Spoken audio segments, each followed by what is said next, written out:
উপজেলা নির্বাচন ব্যর্থ হলে ৭ জানুয়ারি ভোটে প্রতিষ্ঠিত গণতন্ত্র ব্যাহত হবে বলে জানিয়েছেন প্রধান নির্বাচন কমিশনার কাজী হাবিবুল আউয়াল। সকালে রাজধানীর আগারগাঁওয়ে নির্বাচন ভবনের ৬ষ্ঠ উপজেলা নির্বাচন উপলক্ষে মাঠ প্রশাসনের সাথে আইন শৃঙ্খলা বিষয়ক সভায় একথা জানান তিনি।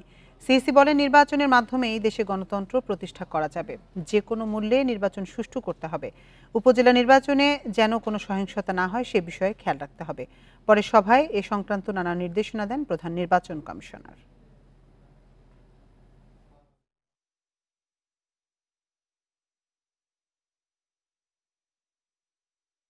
নির্বাচনটা নির্বাচন, এই জিনিসটা আমাদের বুঝতে হবে। যদি এক্ষেত্রে আমরা ব্যর্থ হই, তাহলে আমাদের যে গণতন্ত্রের যে অগ্রযাত্রা, যেটার দৃষ্টান্ত আপনারা প্রতিষ্ঠিত করেছেন বিগত ৭ই মার্চের সাধারণ নির্বাচনে, সেটাও ক্ষুণ্ণ হয়ে যেতে পারে। যে আমরা আশা করব আগামীতে আমাদের প্রত্যেকটা নির্বাচন সুন্দর সুষ্ঠু হবে।